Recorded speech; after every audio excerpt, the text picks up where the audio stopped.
কি হয়েছে আপনার কার্তিক মহারাজকে নিয়ে, কি অভিযোগ? আমি প্রথমে 2013 সালে ওইখানে জয়েন করেছিলাম। ওনার কথা মতন আমি স্কুলে গিয়েছিলাম। উনি বলেছিলেন ওখানে থাকা খাওয়া ফ্রি, স্কুলে 2-2.5 হাজার টাকা বেতন, চাণক স্কুলে আমাকে চাকরি দেয়া হবে। এবং আমি বাড়ি থেকে, বাবার বাড়িতে ছিলাম, বাড়ি থেকে আমি ওই স্কুলে চলে গেছিলাম। প্রথমে আগে বেলডাঙ্গায় এসেছিলাম, বেলডাঙ্গা থেকে উনি আমাকে ওইখানে পাঠিয়ে দিয়েছিলেন চাণক স্কুলে। এবং আমাকে বলা হয়েছিল ওখানে তোমার একটা কাজ আছে, তুমি প্রাইমারিতে ঢোকো, সেখানে তুমি কাজ করবে। দিয়ে ওনার কথা মতন আমি ডিসেম্বরের শেষের দিকে আমি চলে গিয়েছিলাম এবং জানুয়ারি থেকে আমাকে জয়েন করানো হয়েছিল ওখানে। কোন সালে? 2013 সালে। 13 সালে ওখানে গিয়ে আমি ওখানে উঠেছিলাম। প্রথমে আগে একতলার একটা রুম আছে, টিচার্স রুম, সেখানে একদিন ওখানে রাখা হয়েছিল। তারপরে উনি আবার শিফট করেছিলেন, পাঁচতলায় একটা হল ঘর আছে, সেই হল ঘরে আমাকে রাখা হয়েছিল। সেই হল ঘরে আমি একমাত্র একা ছিলাম, সেখানে আর কেউ ছিলেন না। হ্যাঁ, এবং আমাকে হঠাৎ একদিন মহারাজ ওখানে মাঝে মাঝে যেতেন স্কুলে পরিদর্শনের জন্য। ওনার তো অনেক স্কুল আছে, সেখানে উনি পরিদর্শনের জন্য যেতেন মাঝে মাঝে। এবং আমাকে কথা বলার জন্য হঠাৎ করে একদিন রাত্রে আমাকে ফোন করছেন যে আমি তোমার রুমে আসছি। আর ওনার সব স্কুলের দোতলায় একটা রুম থাকে, সেই রুমে উনি থাকতেন যেখানে যখন যেতেন। তা আমাকে 5তলায় হঠাৎ রাত্রি 10:45 বাজে এরকম টাইমে দেখা করতে আসছি তোমার সঙ্গে, এই বলে আমাকে ফোন করা হয়েছিল। এবার আমি ভাবছি যে বোধহয় আমার ওই সেই প্রবলেমের জন্য উনি হয়তো কোনো কথা বলবেন, সেই জন্য হয়তো আমার সঙ্গে দেখা করতে চাইছেন।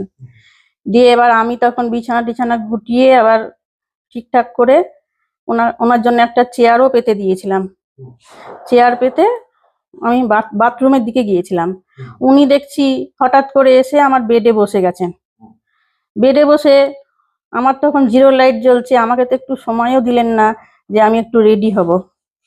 হ্যাঁ, এবার আমি নাইটের পোশাক পরে নিয়ে ওখানে শোয়ার ব্যবস্থা হয়ে গেছিল। হ্যাঁ, দিয়ে আমি বাথরুম থেকে ফিরে এসে দেখছি উনি আমার খাটের ওপরেই বসে গেছেন। দিয়ে এবার আমি তো তখন ওনার শরণাপন্ন হয়েছিলাম। এবার উনি হঠাৎ আমাকে বলে যে বড় লাইটটা জ্বালতে হবে না। এবার আমি জিরো লাইট জ্বলছে, যা বললাম বড় লাইটটা জ্বালি। উনি বললেন যে বড় লাইট জ্বালতে হবে না, তুমি আমার সঙ্গে সবকিছু করো আর কি, মানে বুঝতেই পারছেন। এটা তো আর ডিটেলসে বলা, এরকম আমার জুন মাস অবধি চলেছিল, একদম জানুয়ারি থেকে জুন মাস অবধি। উনি ওখানে যতবারই গেছেন ততবারই আমাকে বলেছিলেন যে আমি 15 দিন অন্তর তোমার কাছে আসবো। দিয়ে আমি সেটা তখন রাজি হয়েছিলাম, কারণ আমি দেখলাম যে আমি বাড়ি থেকে বাবার কথা না শুনে কিছুটা রাগ করে অভিমান করেও আমি বাড়ি থেকে ওই আশ্রমে চলে গিয়েছিলাম। আর কিছুটা নিজে ইনকাম করতে পারবো সেই আশাতেই আমি গিয়েছিলাম। হ্যাঁ, আর উনার শরণাপন্ন হয়েছিলাম। আমার জীবনের সবটাই উনার হাতে নির্ভর করছিল তখন, মানে উনার প্রস্তাবে রাজি হওয়া ছাড়া আমার কোনো উপায় ছিল না। মানে বলতেই পারি জানুয়ারি থেকে জুন পর্যন্ত, মানে হ্যাঁ 6 মাসে 12 বার হ্যাঁ হ্যাঁ হ্যাঁ। আচ্ছা। তো এবার ওইভাবে উনি যখনই এসছেন ওনার ইচ্ছা মতন, কোনোদিন সকালে এসছেন আমার রুমে, কোনোদিন উনার দোতলার রুমে আমাকে ডেকেছিলেন, এইভাবে হয়েছে। আবার একবার বেলডাঙ্গাতে সমীর নামে একটা ছেলের বিয়ে দিলেন। হ্যাঁ, এবার আমাকে বললেন যে তুমি এখানে বেলডাঙ্গাতে 4 দিন থেকে যাও, বিয়েতে এসে আনন্দ করো। বেলডাঙ্গার আশ্রমে উনি যে রুমে থাকেন সেখানে আমাকে ডেকে পাঠালেন, তার পাশের রুমে একটা। সেদিন ওখানেও একদিন হয়েছিল আমাদের সম্পর্ক। হ্যাঁ, আপনার কি কোনো রকম মানে নার্সিং হোমে গেছিলেন আপনি? হ্যাঁ হ্যাঁ, আমি বলি আমার একটা অ্যাক্সিডেন্ট হয়ে গেছিল, ওইটার জন্যই আমার একটা অ্যাক্সিডেন্ট হয়েছিল, এবং ওটাই আমার সব থেকে জীবনে দুঃখজনক বিষয়। ওইখান থেকে আমি বড় আঘাত পেয়েছি জীবনে। কারণ মানে জুন মাসে ওখানে দেখা গেল যে আমি প্রেগনেন্ট। দিয়ে হঠাৎ ওইখানেরই একটা হসপিটাল আছে, ওই আশ্রমেরই হসপিটাল, সেখানে আমি প্রথমে টেস্ট করে জানতে পারলাম যে ওখানে আমার পজিটিভ ধরা পড়লো।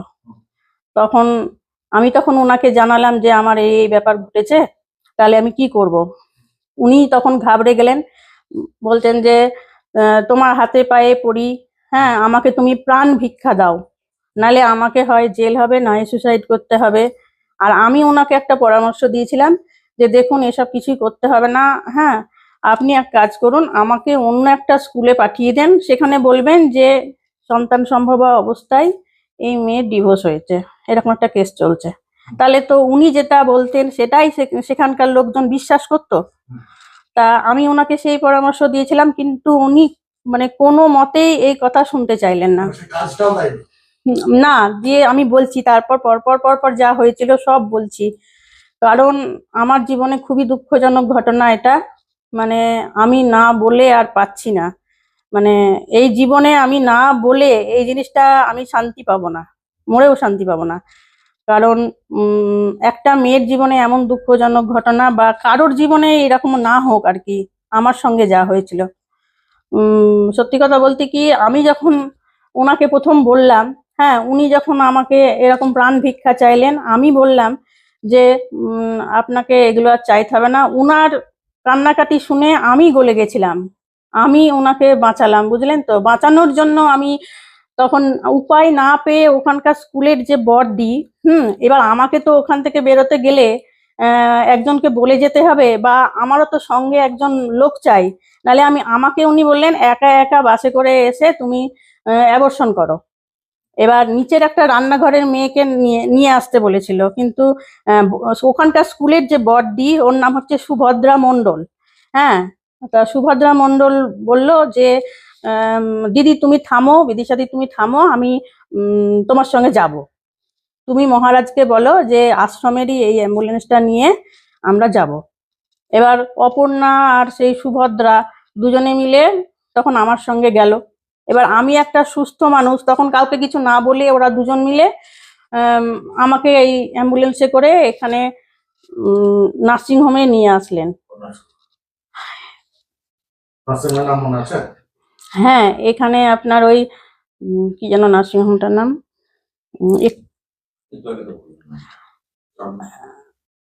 কাঞ্জিলালের নার্সিংহোম। হ্যাঁ, কাঞ্জিলাল, ডাক্তার কাঞ্জিলালের হাতেই আমার হয়েছিল ওটা। কাঞ্জিলাল 1 বছর হলো উনি গত হয়েছেন এখন শুনেছি। তা ডাক্তার কাঞ্জিলালের নার্সিংহোমেই, কাঞ্জিলালের হাতেই আমার ওই অ্যাবর্শনটা হয়েছিল। এবং তখন ওই স্কুলের যে বড়দি সুভদ্রা মণ্ডল, সে আমার বোন সেজে সই করেছিল, বলেছিল ওর বর বিদেশে থাকে, আমরা গ্রাম থেকে গাড়ি এনেছি, অ্যাম্বুলেন্স এনেছি, তা তাড়াতাড়ি করে আজকের মধ্যে এখনই আমাদেরকে চলে যেতে হবে তাড়াতাড়ি। আমাকে অজ্ঞান করে ওটা করা হয়েছিল, এবং ভালো করে জ্ঞানও ফেরেনি তখন ওরা মহারাজ আমাকে ফোন করছেন, হ্যাঁ বা বড়দিকে ফোন করছেন যে ইমিডিয়েট তোমরা আবার আশ্রমে ফিরে যাও। আর ডাক্তার কিন্তু আমাকে 24 ঘন্টা না হলে ছাড়তেই চাইছিল না, ওখানে বলছে একটা পেশেন্ট এরকম দাঁড়াতেই পারছে না, হ্যাঁ তাকে তোমরা এইভাবে নিয়ে যেতে পারো না, তাকে তোমরা নিয়ে যেতে পারো না। হ্যাঁ, 2 মাসের হয়ে গেছিল ওটা। তা তখনকার সময় তো 10 বছর আগের কথা বলি, তখনকার সময় তো আর সেই ওষুধ খেয়ে করার মতো ব্যবস্থা ছিল না। আর সবচেয়ে বড় কথা, আমি ওই স্কুল থেকে তো বাইরে বেরোতে পারতাম না ওদের পারমিশন ছাড়া। তা আমি বড়দির পারমিশন ছাড়া তো কোথাও যেতেই পারতাম না। কার্তিক মহারাজ আপনার এই প্রবলেমের পরে আপনি ওইভাবে দিয়ে আবার আমি বলি বাকিটা, দিয়ে আবার ব্যাপারটা হয়েছে যে আমি ওই মানে নার্সিংহোমে যখন ছিলাম, আমাকে ওইভাবে টানা হাতড়া করে নিয়ে আসা হলো। ওই দুটো মেয়ে আমাকে আমার কথা বিশেষ না ভেবে মহারাজের কথা ভাবলেন, মহারাজকে কি করে বাঁচাতে হবে সেই চিন্তা ওদের মাথায় ঘুরছে। আর আমিও উনাকে কি করে বাঁচাতে হবে সেই চিন্তা আমার মাথাতেও ঘুরছিল, কিন্তু উনি যে আমার সঙ্গে পরে ধোঁকাবাজি করবেন এটা তখন আমি বুঝতে পারিনি, বুঝলেন তো। আমি ভালো মানুষই মনে করেছিলাম উনাকে। বেশ, আপনি কি চান? এমনিতে কি চাইছেন? আমি চাইছি এটার একটা বিচার হোক, কারণ এভাবে চলতে পারে না। আপনার মতো কি আরো আমার মতো অনেক মেয়ে এরকম হবে, যে কেউ গিয়ে এরকম যে কোনো সাধু গিয়ে কোনো মেয়েকে ধোঁকা দেবে এরকম বারবার, তা তো হয় না জিনিসটা। ঠিক আছে, তা আপনি হঠাৎ 10 বছর হয়ে গেছে, তাই এতদিন বলেননি কেন? এতদিন বলিনি আমার ফ্যামিলির জন্য, আমার বাবা মা আছে, আমার মেয়ে আছে, হ্যাঁ এবার তারা যখন জানবে যে মায়ের একটা মহারাজের সঙ্গে এরকম হয়েছে, তা এই জন্যে আমি লজ্জায় নিজে দুঃখে অনেকদিন মানে লজ্জায় কষ্টে বলতে পারিনি কাউকে। যে সাহসটা পেলেন। হ্যাঁ, এখন শ্বাস পেলেন? এখন এত বছর পর আমি দেখলাম আমার জীবনে তো দেয়ালে পিঠ থেকে গেছে। আর সবচেয়ে বড় কথা, একটা মানুষের পেটের খিদা হচ্ছে সব থেকে আগে। উনি আমার পেটে লাথি মেরেছেন। হ্যাঁ, এখন আর সহ্য করা যাচ্ছে না, কারণ উনাকে আমি সব বলেছি যে আমার এখন অবস্থাটা কিরকম। আমার টাকা পয়সা যা হাতে এসেছিল সব অন্যের হাতে চলে গেছে, বা আমার কি কি হয়েছে সব ওনাকে বলেছিলাম, দিয়ে বলেছিলাম যে আমাকে ওই কাজটা দেন। হ্যাঁ, না হলে ওই যে যেরকম বড়দিকে দিয়ে 3-4 মাস বেতন পাঠিয়ে দিয়েছিলেন সেটা দেন। আপনার যখন আমাকে নিয়ে স্কুলে গেলে অসুবিধা, তাইলে পরে আমাকে যেরকম দিচ্ছিলেন বেতনটা সেরকম দেন। উনি কোনো কিছুইতেই মানে হ্যাঁ করলেন না, সবগুলোই না, আমাকে ঝেড়ে ফেলে দিলেন। তাহলে আমি আর কি করতে পারি? আমার এখন অর্থনৈতিক সমস্যা।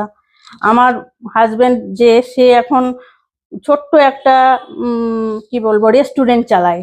হ্যাঁ,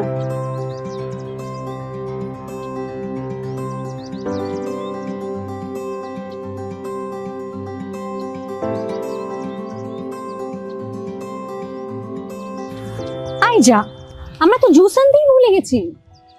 যা কিছুই প্রয়োজন পেয়ে যাবেন যখন তখন। ভেজ মুভে অর্ডার করলেই পাচ্ছেন ক্যাশ অন ডেলিভারি মাত্র 2 ঘন্টায়। আর 500 টাকার বেশি বাজার করলেই থাকছে ডেলিভারি একদম ফ্রি।